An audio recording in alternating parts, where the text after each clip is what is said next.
はい、こんにちは、彦左衛門です。ちょっと日本で赤ちゃんを育てることに関して、特にハーフの子、自分の場合はそうなので、これね、話す話題、トピックスはいっぱいあるんだけど、じゃあまずですね、ちょっと今日は、特にね、2つの動画、今日ちょっと紹介したいんだけど、これは何なのかというと、もうハーフ、もしくはダブルって呼び方あるんだけど、そういう、日本と多文化の、海外のどっかの文化のなんか両方持ってる人の結構深いディープな話してるブログなんかこの間見つけて、一人は吉丸ジュニっていう確か両方とこれ2人ともなんかアメリカと日本のハーフだと思うんだけど、で彼女は日本語で動画を作って、でそういうハーフであることはもうどういう存在なのか、なんかいろんな人を面接したり自分の意見とか言ったりして、まだ大学生だから、例えば多分若いほど、いじめとかでもう身に近いとは思う。もっと社会人になるとね、そういうのもっとなくなっていくと思うけどさ、でもそういうどういう悩みがあるのかってもう大変面白いと思う。日本人とは何なのかって質問に関わると思うし、でもう一人なのはね、もう俺が大好きなユイチチュバっていう人で、気づいたらもうすごい素直な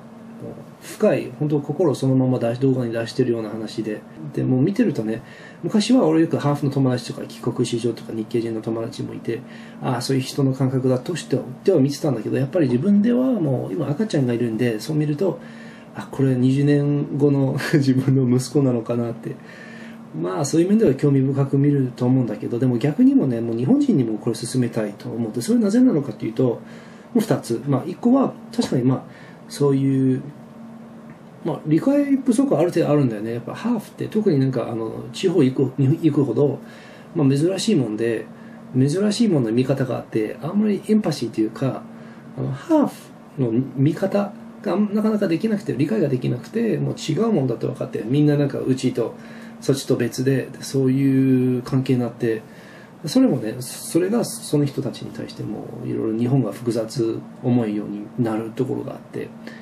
でも逆にですね、日本の中にはね、日本も非常にもうみんな同じ文化、同じ価値観とかってもあるんだけど、でもこれも私まだ例は少ないけど非常に増えてる日本の中での異文化っ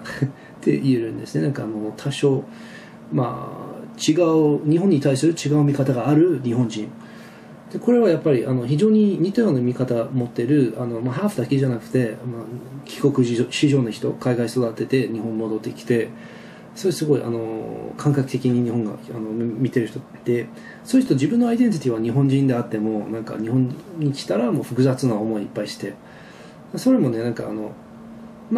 こういう人はね、そういう違う観点でも世界を見てると非常に日本に貢献できる、もうまだやっぱそれ珍しいもの扱い過ぎないところがいっぱいあると思うんで、もうぜひね、こういう人も珍しいというか、もう外人なのか日本人なのかって悩むところじゃなくて、もうこういう重要な日本の財産だと思うんで、そういう意味でもぜひこの2人の動画ちょっと見て、ぜひちょっとね、その人の気持ちを理解、少し共感ちょっとしようとして見て、コメント残したらもう大変素晴らしいと思いますので、ぜひチェックしてください。はい、ピース。